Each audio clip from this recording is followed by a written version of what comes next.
Can I hide here? They're coming. Luna gasped, practically throwing herself against the heavy oak door as it swung inward. Rain, cold and relentless, plastered her hair to her pale face, her chest heaving with desperate, jagged breaths. The man inside didn't flinch. He stood before the fireplace, broad shoulders silhouetted against the dying embers, a crystal tumbler in one hand. He slowly turned, his gaze sharp, calculating, and an unsettling shade of amber, locking onto her. "Please," she whispered. The sound of boots splashing in the alleyway outside, growing closer. "Just for a minute." He took a slow sip of his drink. "You," he said, his voice a low, terrifying rumble that vibrated through the floorboards, "have chosen a very dangerous place to hide." The scent in the room hit Luna before the fear truly settled back in. It wasn't the stale cigar smoke and spilled ale she expected from a tavern's back room in this part of the city. It smelled of old pine, ozone, and something feral, like a storm about to break. The man stepped out of the shadows. He was imposing, standing well over 6 feet, clad in a perfectly tailored dark suit that seemed completely incongruous with the rough-hewn surroundings. His face was all hard angles and shadows, beautiful in a brutal, uncompromising way. "Who is they?" he asked, not moving toward her, yet somehow commanding the entire space between them. Luna swallowed hard, her hand still gripping the brass doorknob behind her. "Men," she managed, her voice trembling despite her efforts to steady it. "The Silver Creek gang. I saw something I shouldn't have." A muscle ticked in his jaw. The name meant something to him, though his expression remained a mask of cool indifference. "And you thought bursting into my private study was the solution?" The door was unlocked, she pointed out, defensive now. The adrenaline was fading, leaving behind an ache in her ribs, where she'd fallen 2 streets over. It was the only one. He set his tumbler down on a mahogany desk with a soft clink. "Nothing in this territory is unlocked by accident, little bird." Before she could process the strange nickname or the ominous weight of his words, the heavy thud of a fist hammered against the door behind her. Luna jumped, a strangled cry escaping her lips. "Open up!" a gruff voice yelled from the street. "We know she came down this alley." Panic seized her. She looked around wildly, finding no second exit, no closet to dive into. The room was sparse, the desk, a leather armchair, and the fireplace. She looked back at the man, a silent, desperate plea in her wide brown eyes. He didn't move to help her. He simply watched her, his amber eyes missing nothing, not the mud on her cheap sneakers, not the tear in her jacket, not the terrified tremor in her hands. He was weighing her, evaluating her worth against the trouble she brought. "Please," she breathed again, stepping away from the door as another heavy blow rattled it in its frame. "If I let them in," he mused, his tone conversational, almost bored, "they will tear this room apart. I am very fond of that desk."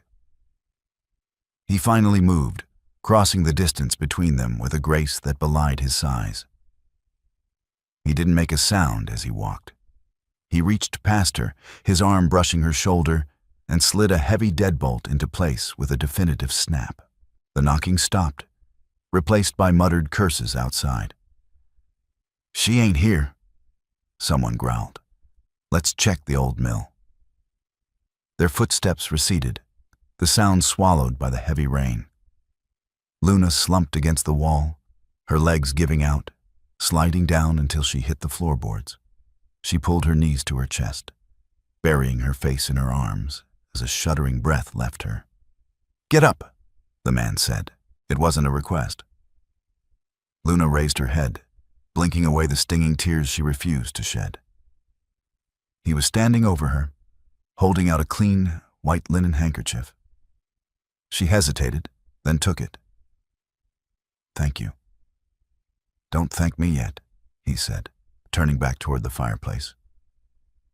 He added a log, the flames flaring up, casting dancing shadows across his features. "You have brought Silver Creek dogs to my doorstep. That requires an explanation." Luna wiped her face, the mud and rain leaving dark streaks on the pristine cloth. She felt ridiculously small sitting on the floor while he loomed nearby.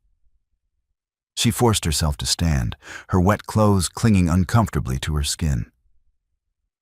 "My name is Luna," she started, trying to inject some dignity into her stance.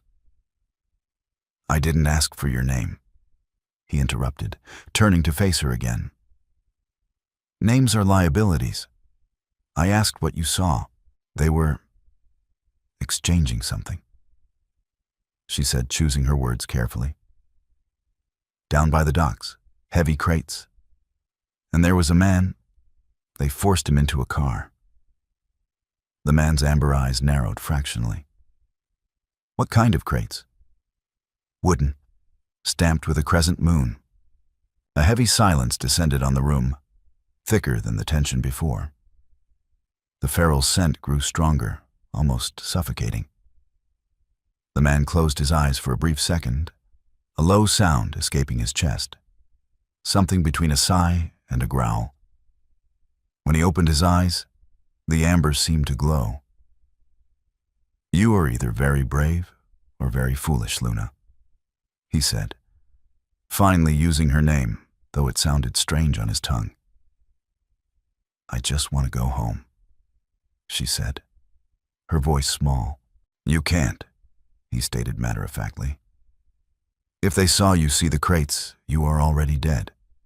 You just haven't stopped breathing yet." Luna felt the blood drain from her face. "But I got away. Silver Creek does not let loose ends walk away," he told her, stepping closer. "They will find you. They will find your family, your friends." "I don't have any," she blurted out, the painful truth slipping past her defenses before she could stop it. Something flickered in his expression, surprise perhaps, or something akin to pity, though it vanished as quickly as it appeared.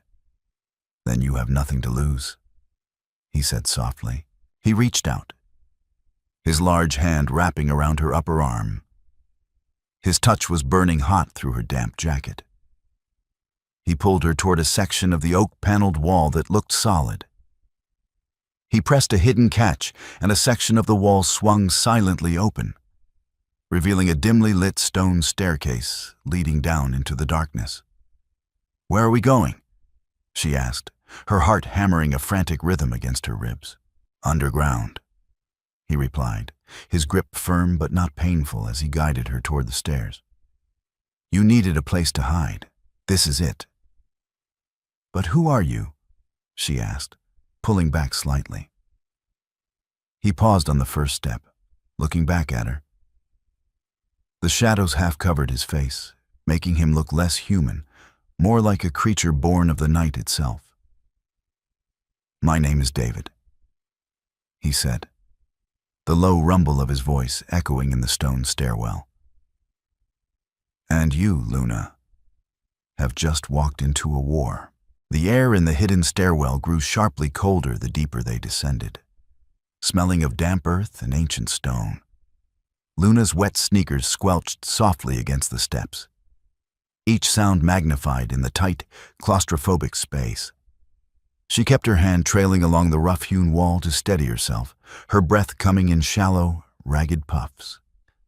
Ahead of her, David moved with a liquid silence that defied logic. A man of his broad, imposing stature should have made the wooden planks and stone steps groan beneath his weight, yet he was entirely noiseless. "What war?" Luna whispered, the question finally tearing through the thick veil of her fear. "I just saw some crates. I'm nobody." Silver Creek wouldn't start a war over a nobody. David did not break his stride, nor did he look back. "Silver Creek," he said, his voice echoing softly, a resonant baritone that sent a strange, involuntary shiver down her spine. Does not operate on the logic of ordinary men. They operate on greed, and recently on a very dangerous strain of ambition. Those crates you saw, they weren't meant for this side of the city. They weren't meant for my territory. The phrasing was odd, archaic even, but Luna's exhausted mind couldn't fully process it. She winced, a sharp spike of pain radiating from her ribs as she misjudged the height of a step. A tiny, muffled gasp escaped her lips. Instantly, David stopped. He turned, the meager light from a single caged bulb overhead, catching the golden amber of his eyes. He didn't ask if she was all right. He simply stepped up to the stair just below hers, closing the distance between them. The sudden proximity was overwhelming. The feral ozone and pine scent of him completely masked the smell of the damp earth. "You're injured," he stated. It wasn't a question. "I fell," she murmured, instinctively crossing her arms over her chest defensively.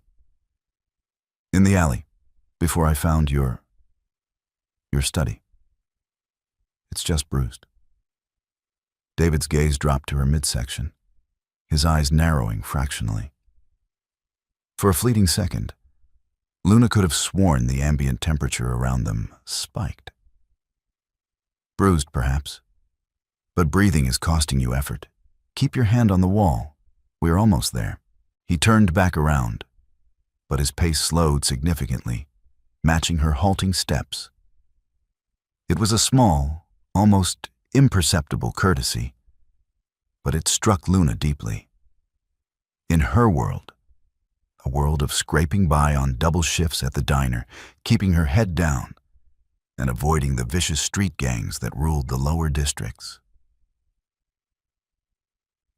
No one slowed down for anyone. The ancient stone steps abruptly gave way to a modern, polished concrete floor. The transition was so jarring that Luna stumbled.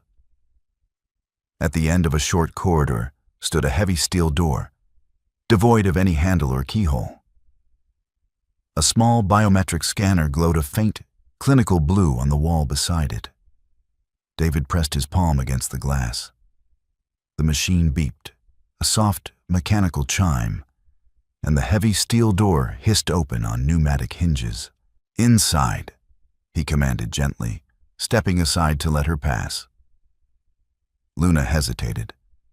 Walking into a hidden basement was one thing. Walking into a high-tech subterranean vault with a strange, intimidating man was another. But the memory of the heavy fists pounding on the oak door above propelled her forward. She stepped over the threshold, and her breath caught in her throat. It wasn't a bunker. It was a sprawling, subterranean sanctuary that looked like the penthouse of a luxury hotel. Rich, dark hardwood floors stretched out beneath recessed lighting that perfectly mimicked the warm glow of late afternoon sun.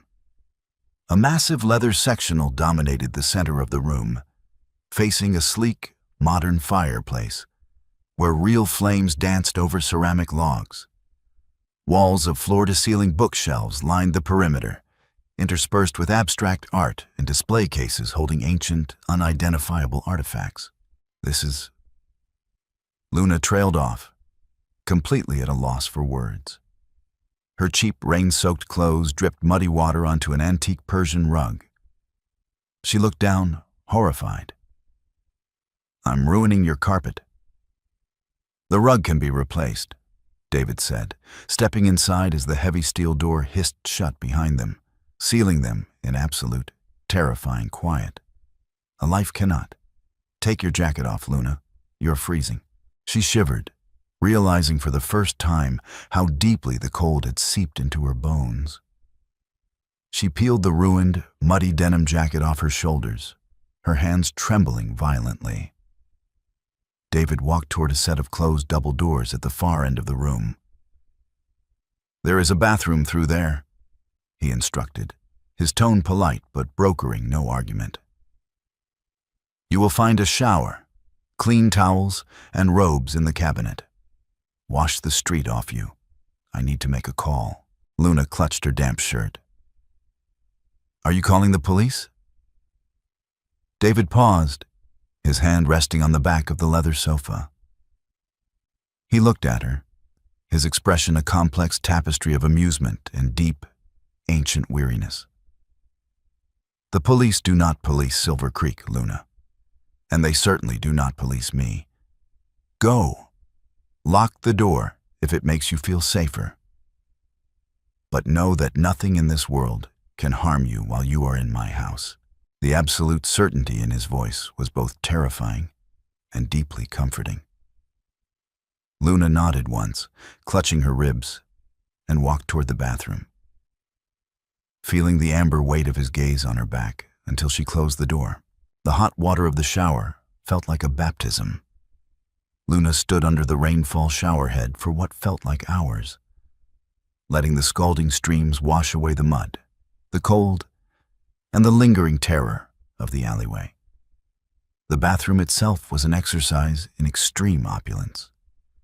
Black marble, brushed gold fixtures, and an array of expensive, heavily scented soaps. She scrubbed her skin until it was pink, trying to erase the phantom feeling of the Silver Creek enforcers breathing down her neck. When she finally turned off the water, the silence of the underground suite rushed back in. It was absolute. Not a single vibration of the city above penetrated the thick, fortified ceiling. She found a thick, charcoal gray cotton robe folded neatly in the glass cabinet. It was easily twice her size, clearly belonging to David, swallowing her small frame entirely. She rolled up the sleeves, the soft fabric smelling faintly of that same intoxicating pine and ozone scent. Taking a deep breath, she unlocked the door and stepped back out into the main living area.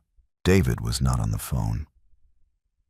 He was standing by the fireplace, an open medical kit resting on the glass coffee table before him. He had shed his suit jacket and unbuttoned the top 2 buttons of his crisp white shirt. The informal look somehow made him appear even more dangerous.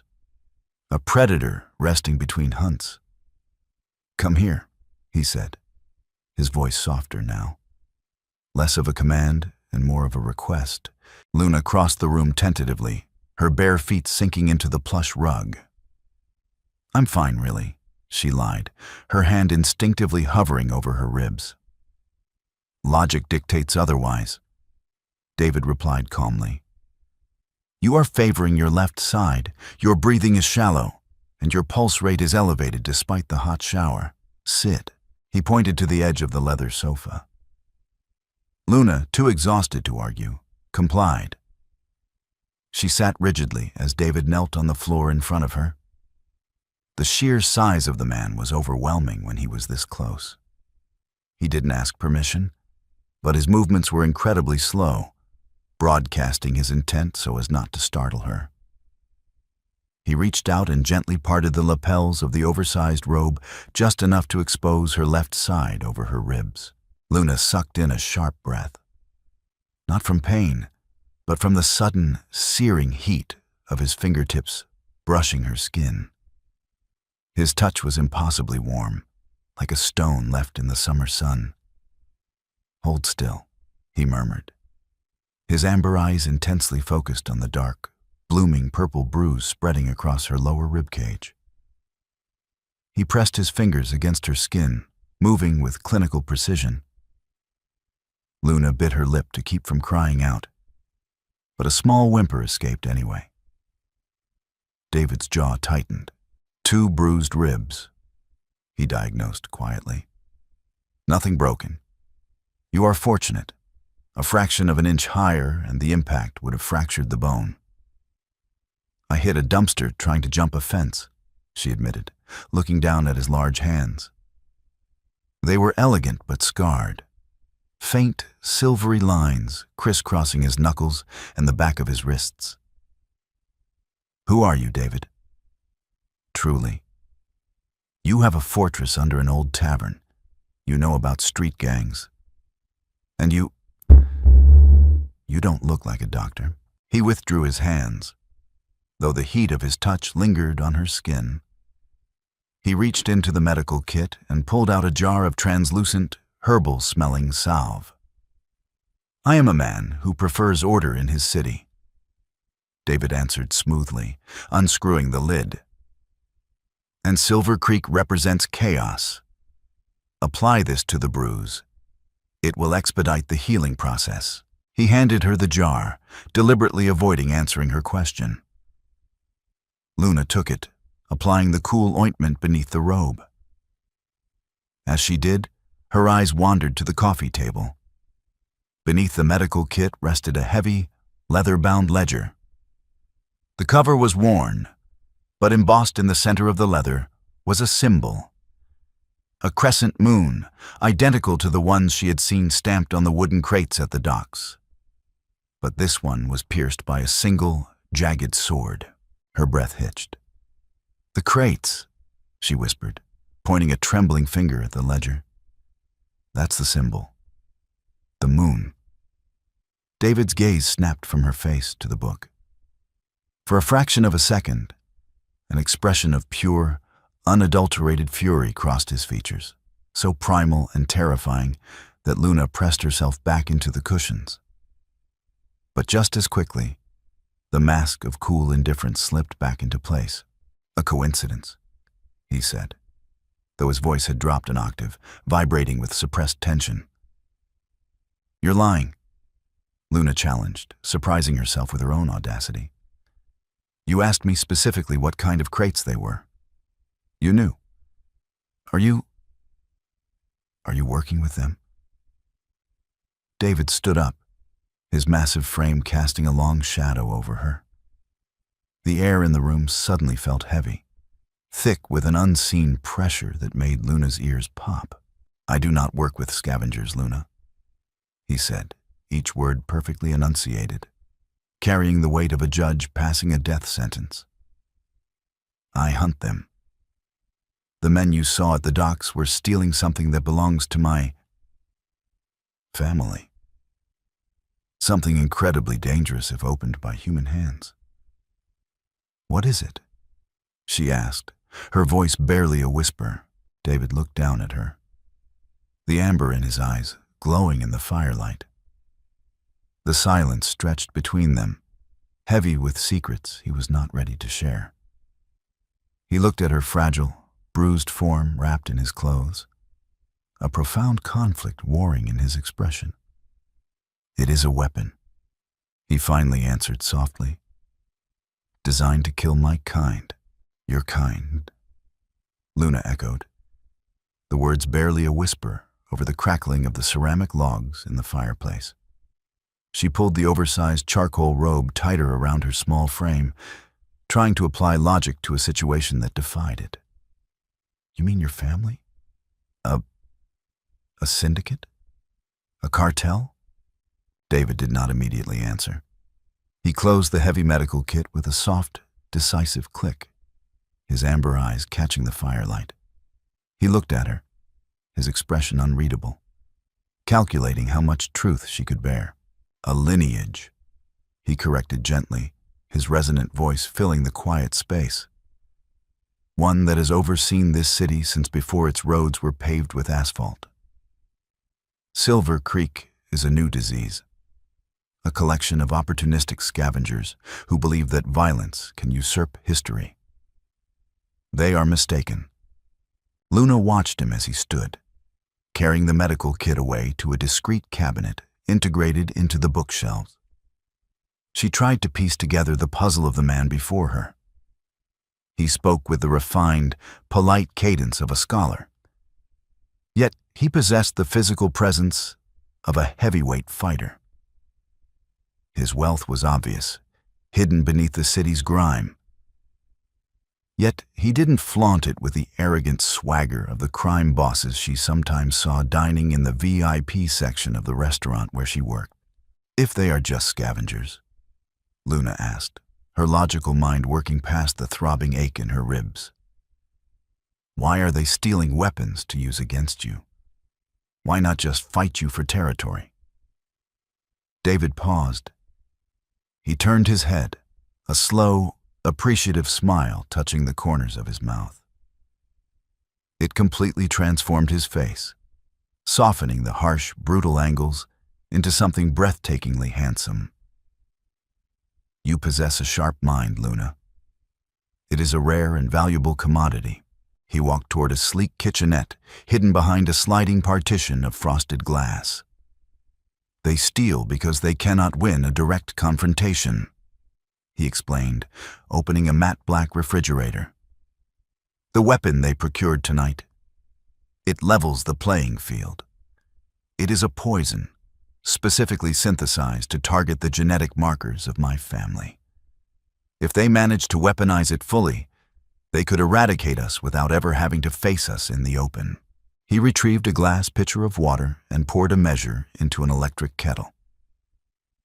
The mundane domestic action was entirely at odds with the terrifying scope of the gang war he was describing. And I saw them take it, Luna realized, a fresh wave of cold dread washing over her. She pressed her palms into her eyes. That man they shoved into the car, he must have been the one who brought it into the city.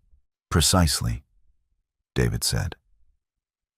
He prepared 2 mugs, his large, scarred hands moving with surprising delicacy. Which is why you cannot return to your apartment. Silver Creek operates through intimidation and surveillance. They will canvass the neighborhood. They will check the transit cameras. If they identify you, they will use you to get to me, or simply eliminate you to ensure your silence. I have shifts, she protested weakly, dropping her hands to her lap. I have rent. If I don't show up at the diner, I'll be fired. I can't just vanish into a basement, David.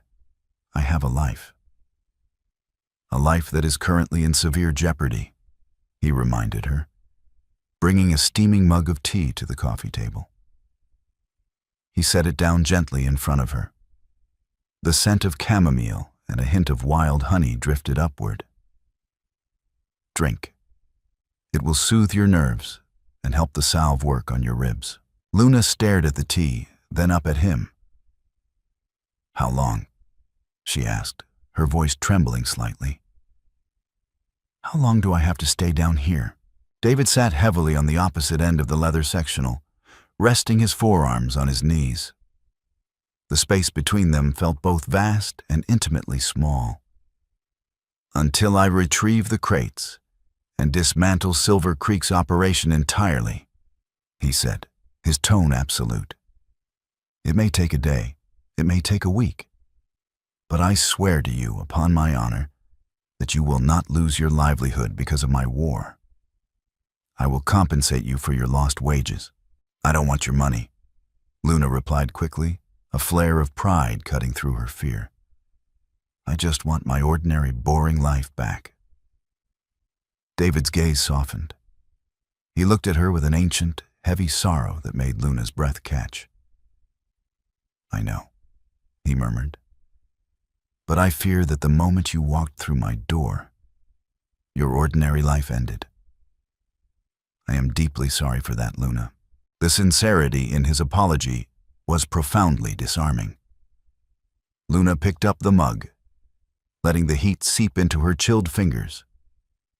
She took a sip. It was perfect. She looked across the sofa at the man who claimed to rule the city's shadows, realizing with a sudden, terrifying clarity that she felt safer here, locked in a subterranean vault with a stranger, than she ever had in her own home. Time lost its meaning in the underground sanctuary. Without windows to track the sun, Luna relied on the digital clock glowing discreetly on the kitchen oven. It had been 4 hours since her shower. The herbal salve David had provided was miraculous.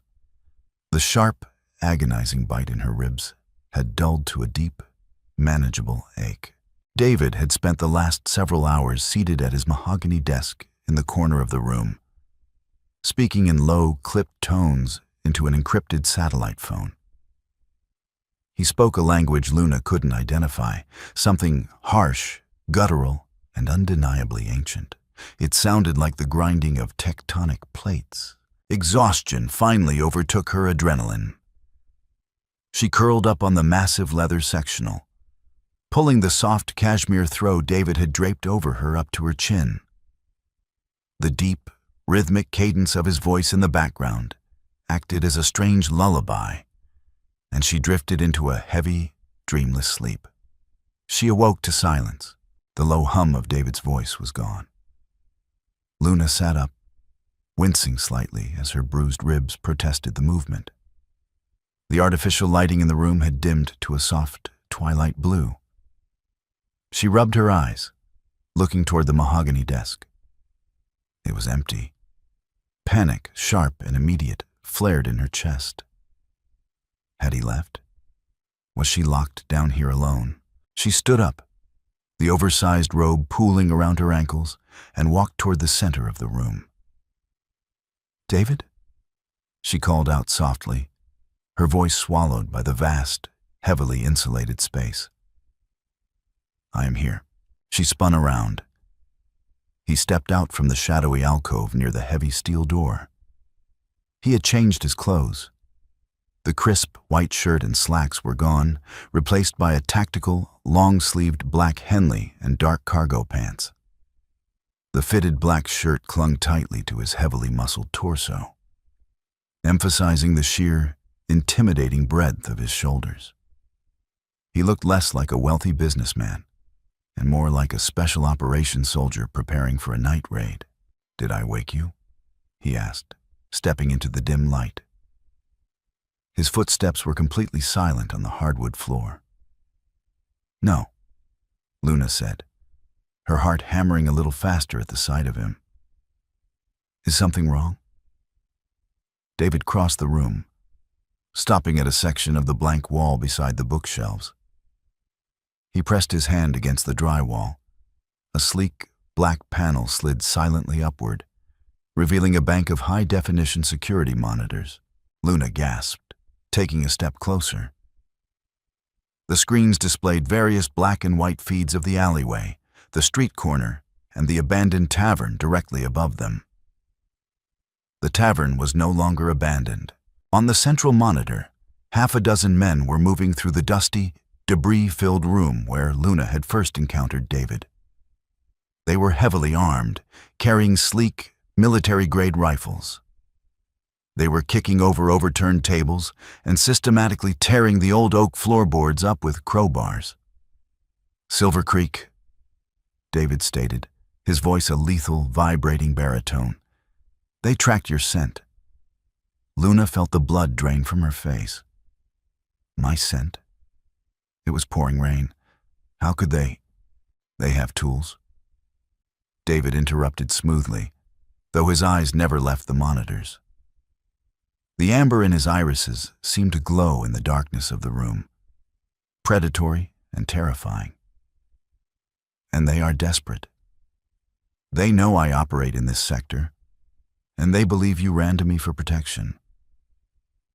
They're tearing the floor apart," Luna whispered, watching a burly man on the screen smash the mahogany desk David had been leaning against hours ago. "Will they find the stairwell?" "Eventually," David replied. He turned to face her, his expression utterly devoid of warmth. The polite, civilized man who had made her tea was gone.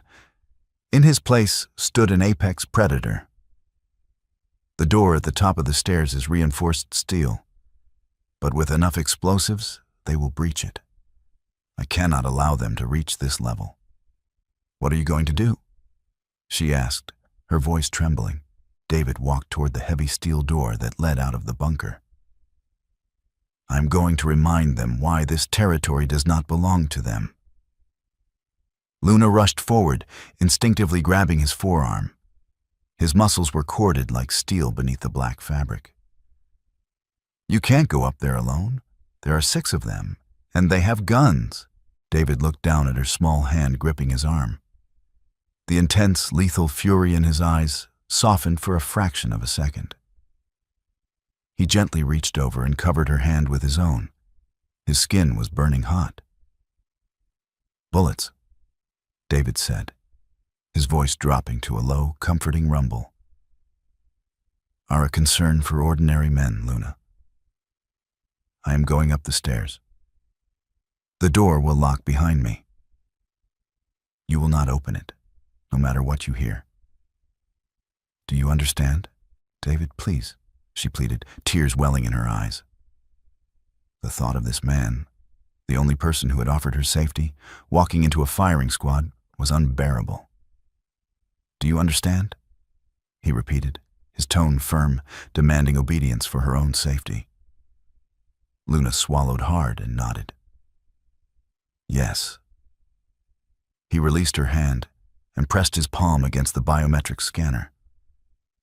The heavy steel door hissed open. He stepped through, glancing back over his shoulder one last time. "Lock the door, Luna," he commanded softly.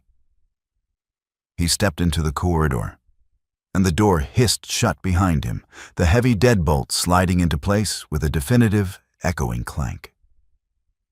Left alone in the bunker, Luna turned back to the monitors, her heart pounding against her bruised ribs as she watched the armed men above, waiting for the slaughter to begin.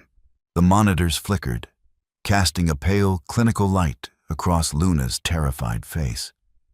The bunker was entirely silent, the heavy soundproofing isolating her from the world above, which only made the visual feed more harrowing. She gripped the edge of the mahogany desk, her knuckles white, her breath trapped in her throat. On the central screen, the 6 heavily armed men of Silver Creek were moving with grim purpose. 2 of them were kneeling by the area where the floorboards had been torn away, unpacking blocks of what looked horrifyingly like C4 plastic explosives. They were going to blow the stairwell. Then, the heavy steel door at the back of the ruined tavern swung open. Because the feed lacked audio, the scene played out like a macabre, silent film. The men spun around, their military-grade rifles snapping up to their shoulders.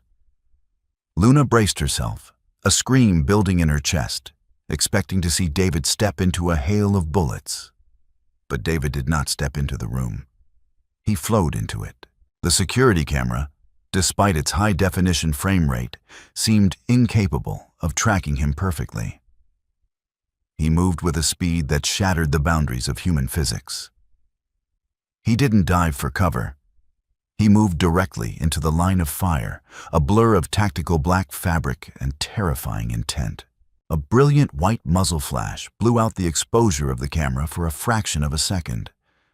When the lens auto-corrected, the man who had fired was already airborne, hurled backward with such immense, concussive force that he shattered one of the tavern's rotting load-bearing pillars upon impact.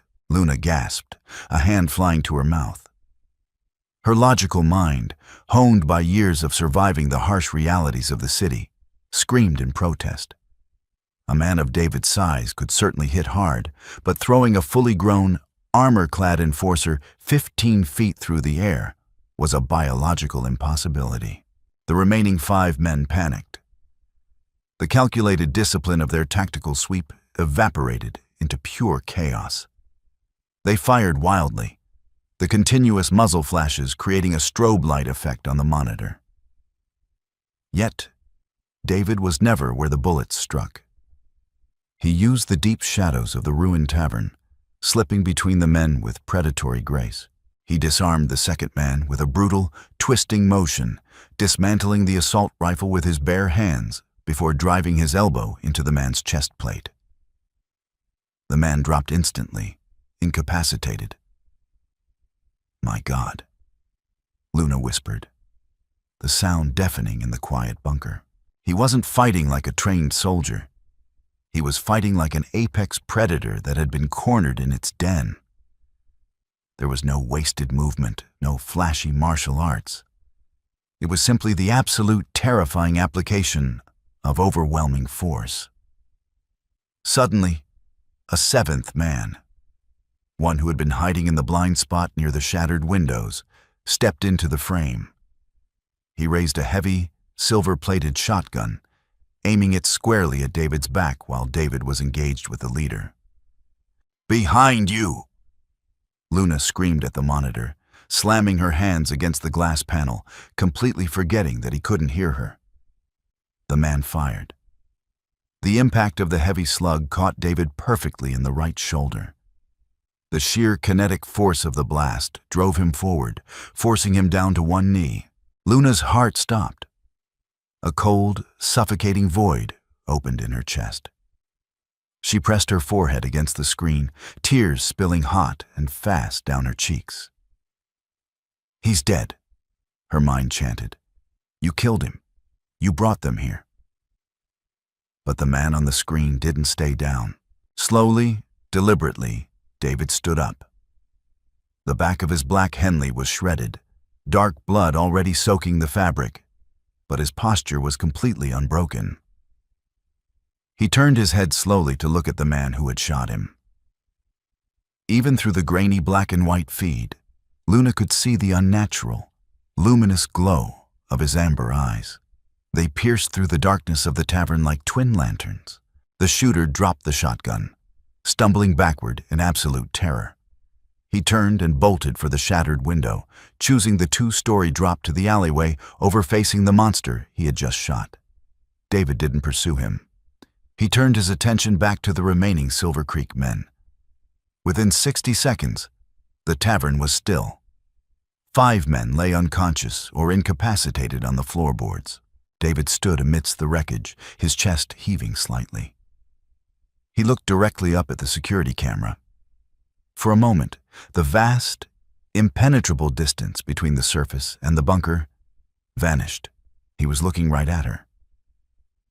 He gave a single curt nod, then turned and walked back toward the hidden stairwell. Luna stumbled backward from the monitors, her knees trembling so violently she could barely stand. She wiped the tears from her face, staring at the heavy steel door of the bunker. He was alive. But as the logical gears of her mind began to turn, a new, profound terror set in. No ordinary man could have survived that. No ordinary man could have done what she just witnessed. The biometric scanner chimed. A soft, pleasant sound that felt entirely out of place following the brutal slaughter Luna had just witnessed. The heavy steel bolt slid back with a clank, and the pneumatic hinges hissed, swinging the door inward. David stepped over the threshold.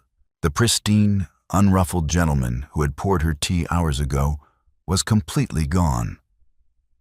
He smelled powerfully of cordite, pulverized plaster, and the heavy metallic tang of blood. His black shirt was torn wide open at the right shoulder, the fabric plastered to his skin. He turned and pressed his palm to the scanner again. The door sealed shut, locking them in. Luna stood frozen by the leather sectional. The oversized charcoal robe clutched tightly around her bruised ribs. She wanted to run to him, but her feet felt cemented to the floor. The sheer, overwhelming aura of danger radiating from him was palpable, a physical pressure in the room. "I apologize for the delay," David said. His voice was incredibly calm, a low, smooth baritone that betrayed absolutely no pain or exertion. "I had to ensure the alleyway was clear before returning." "You were shot," Luna breathed, finally finding her voice. She pointed a trembling finger at his shoulder. "I saw it on the monitors. You took a shotgun blast to the back."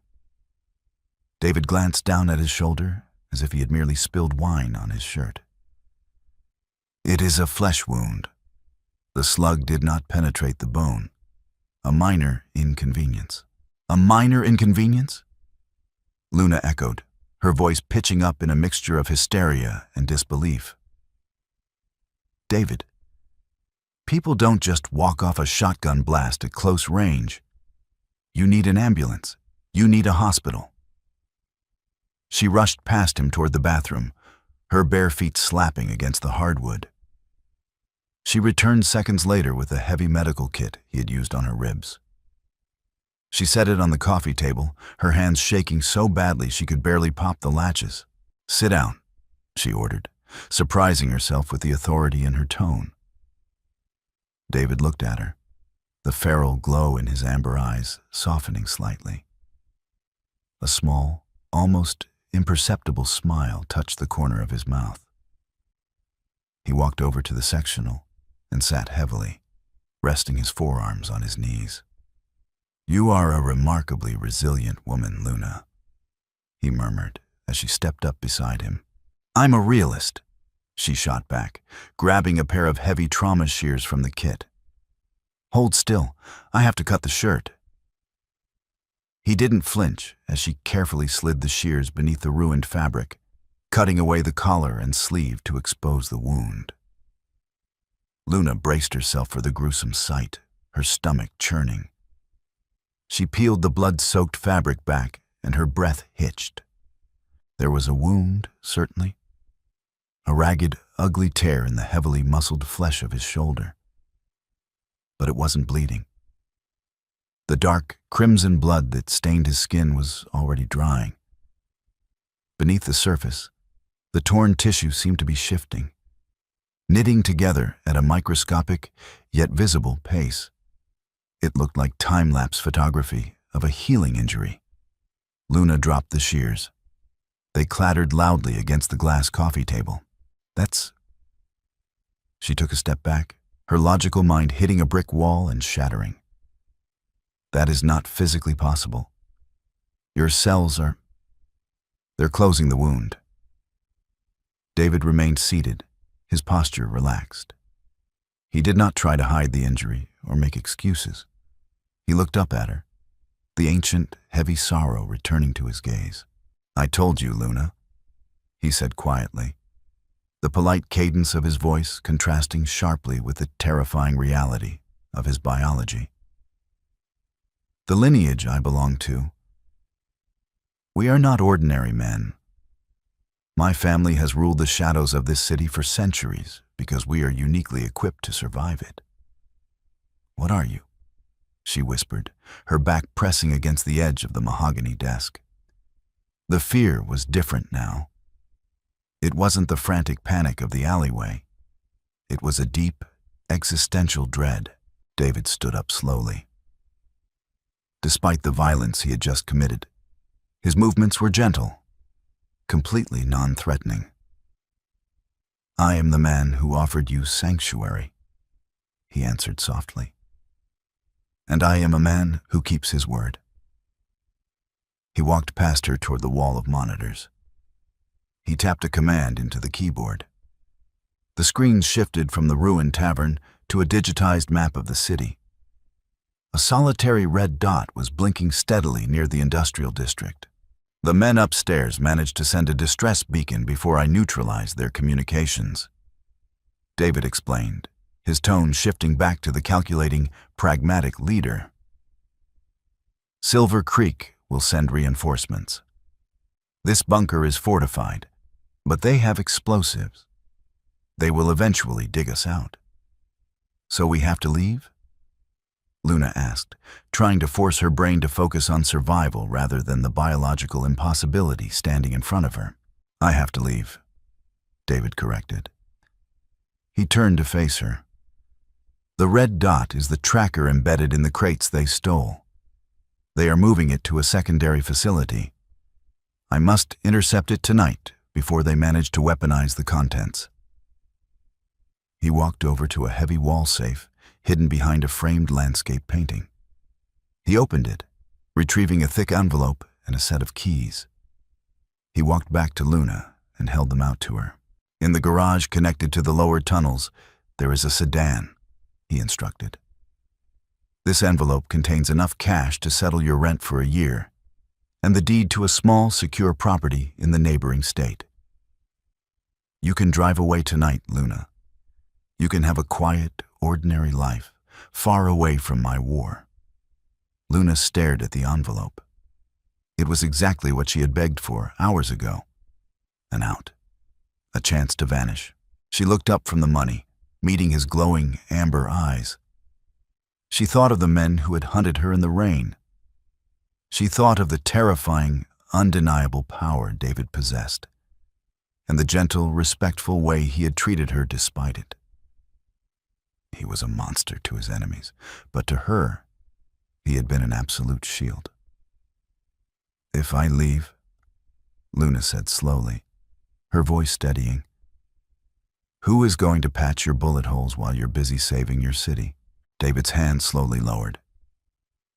The stoic, unreadable mask he wore slipped, revealing a flash of profound, genuine surprise. He stared at her, the silence stretching between them, thick with an unspoken, undeniable tension. "You are choosing chaos, little bird," he warned, his voice a low rumble.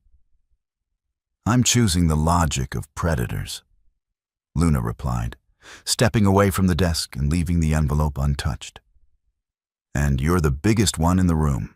The heavy steel door hissed shut, sealing David's exit and plunging the subterranean sanctuary back into absolute silence. Luna stood by the mahogany desk, the envelope of cash and the deed to a safe life resting untouched beside her hand. She stared at the bank of monitors. The red dot on the digital map, representing the stolen weapon, was moving steadily toward the industrial district. She could have left. The lowered tunnels David mentioned were surely clear by now. But as her logical mind dissected the situation, the math of her survival had shifted. David was an apex predator, a biological anomaly capable of surviving shotgun blasts at close range. Yet, he was walking into a trap designed specifically to kill his kind. If he fell tonight, Silver Creek would consume the city. They would eventually find her, deed or no deed. Action dictates survival, Luna whispered to herself, a mantra she had used to get through double shifts and lean winters. She turned away from the monitors and went to work. If David returned, he would not be walking in unscathed. She moved swiftly through the bunker, gathering every clean towel she could find from the luxurious bathroom. She retrieved the heavy trauma kit, laying out the shears, bandages, and the jars of herbal salve on the glass coffee table with the meticulous organization of a surgical nurse. Finally, she filled 2 pitchers with clean water and set them nearby. Then, she sat on the edge of the leather sectional and watched the monitors. The wait was agonizing. The digital clock on the oven ticked past midnight, then 1 in the morning, then 2. On the map, the red dot had stopped moving, settling deep within an abandoned rail yard at the city's edge.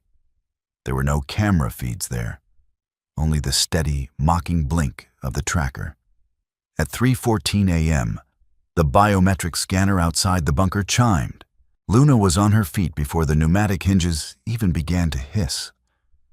The heavy steel door swung inward, and her breath caught in her throat. David did not stride into the room with his usual terrifying grace. He staggered. In his left hand, he carried a heavy, lead-lined metallic cylinder, roughly the size of a fire extinguisher. His right arm hung uselessly at his side. The tactical black Henley was soaked through, sticking to his heavily muscled torso, but it wasn't just blood. It was a strange, viscous black fluid that seemed to smoke faintly in the ambient air. He managed 2 steps into the room before his knees buckled. "David!" Luna screamed, abandoning all hesitation. She sprinted across the hardwood floor, catching his good arm just as he pitched forward. The sheer weight of him nearly dragged her down, but she braced her legs, hauling him upright with every ounce of strength she possessed. "The cylinder," David gasped, his voice a ragged, wet rasp completely stripped of its usual smooth authority. "Do not touch it. It is sealed. But the residue, I've got you. Just keep moving." She grunted, wrapping her arm around his waist and pulling him toward the leather sectional. His skin, usually radiating a comforting heat, was ice cold and clammy. She managed to ease him onto the sofa. He dropped the metal cylinder heavily onto the rug, out of the way.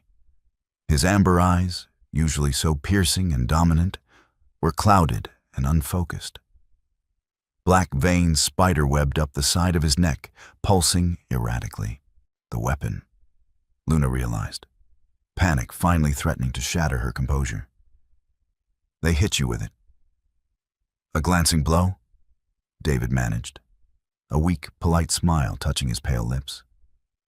Even now, he was trying to reassure her. A particulate grenade. The compound. It inhibits cellular regeneration. It is freezing my blood. How do I fix it? Luna demanded, dropping to her knees beside the coffee table and ripping open the trauma kit. Tell me what to do. The salve? No, he whispered, his head lolling back against the leather. Bottom drawer of the desk, a wooden box. Vials of charcoal-colored liquid. Luna scrambled to the desk, tearing the bottom drawer open. She found the polished wooden box, flipped the latch, and retrieved a thick glass vial filled with a dark, heavy liquid. She ran back, her hands shaking so badly she almost dropped it. Drink it? She asked. David gave a tight, agonizing shake of his head. Injected, directly into the wound. The syringe is in the box. Luna's stomach flipped, but her hands moved on autopilot. She retrieved the heavy steel syringe, loaded the dark liquid, and turned back to him. She cut away the remaining fabric of his shirt. His side was a mangled mess of torn tissue, completely blackened by the poison, and it wasn't healing.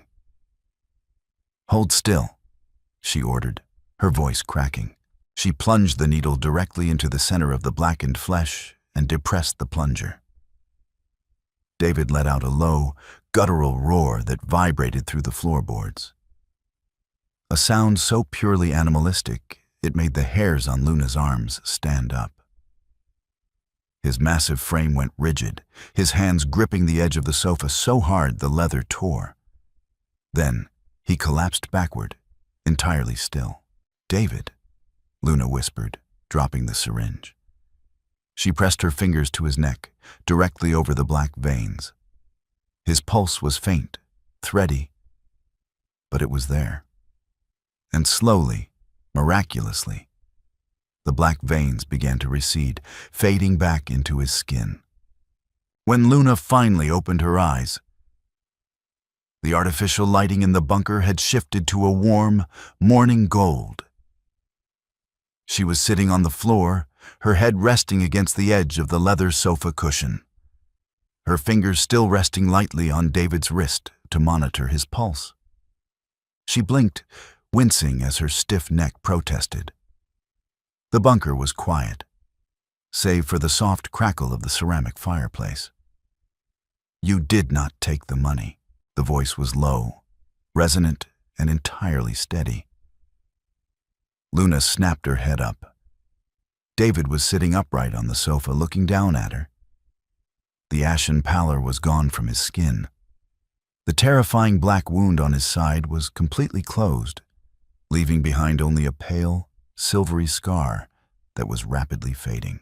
You're awake, Luna breathed, a profound wave of relief washing over her. She pulled her hand back, suddenly self-conscious. Your cells. They started working again about an hour after the injection. David looked at the medical supplies scattered across the table, the blood-soaked towels, and the empty syringe. Then, his gaze settled on Luna. She looked like a wreck, her hair a mess, dark circles under her eyes, wearing his oversized robe. But to him, she looked like an absolute revelation. The poison was designed to target the specific genetic markers of my lineage, David explained softly. It shuts down our biology, rendering us as vulnerable as ordinary men. Had you not administered the counteragent, I would not have survived the dawn. I told you, Luna said, attempting a tired smile. I'm a realist. If you died, I had no shield. David slowly reached out. He gently brushed a stray lock of hair behind her ear. His touch was warm again, a comforting, heavy heat.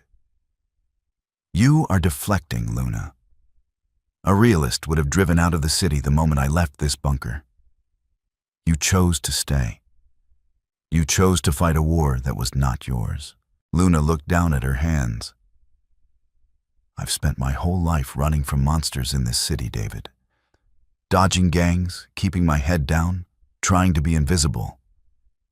When you walked out that door to protect me, it was the first time I realized I didn't want to run anymore. I wanted to stand my ground. David's amber eyes burned with an intense, ancient emotion. The polite, measured gentleman had stripped away, revealing the raw, undeniable power of the man beneath. My family has ruled the underworld of this city for 300 years, David said, his voice a vibrating, hypnotic rumble. We are the apex. We are the alphas of this concrete jungle. I have commanded hundreds of men, faced down cartels and syndicates. But I have never encountered a spirit as quietly terrifying as yours. Luna looked up, her breath catching at the proximity. Terrifying? You possess a mortal fragility, yet you commanded a predator to sit, and you stitched him back together while his enemies hunted him.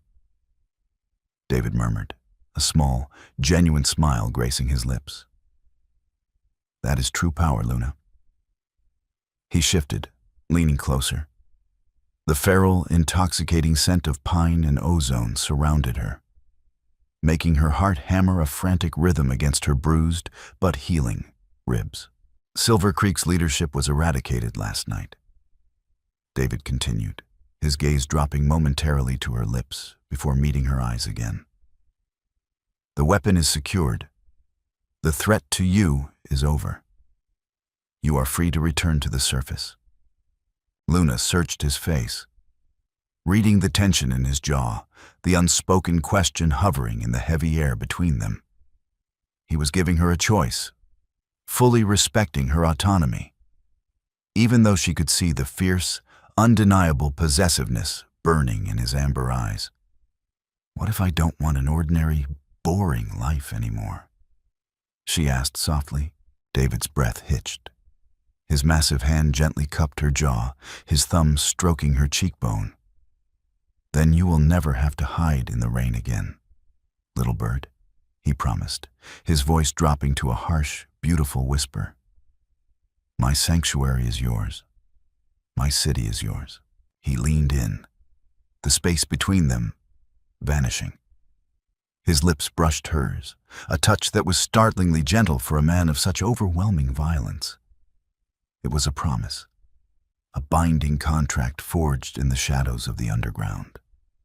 Luna closed her eyes, leaning into the heat of him, finally feeling, for the very first time in her life, completely and utterly safe.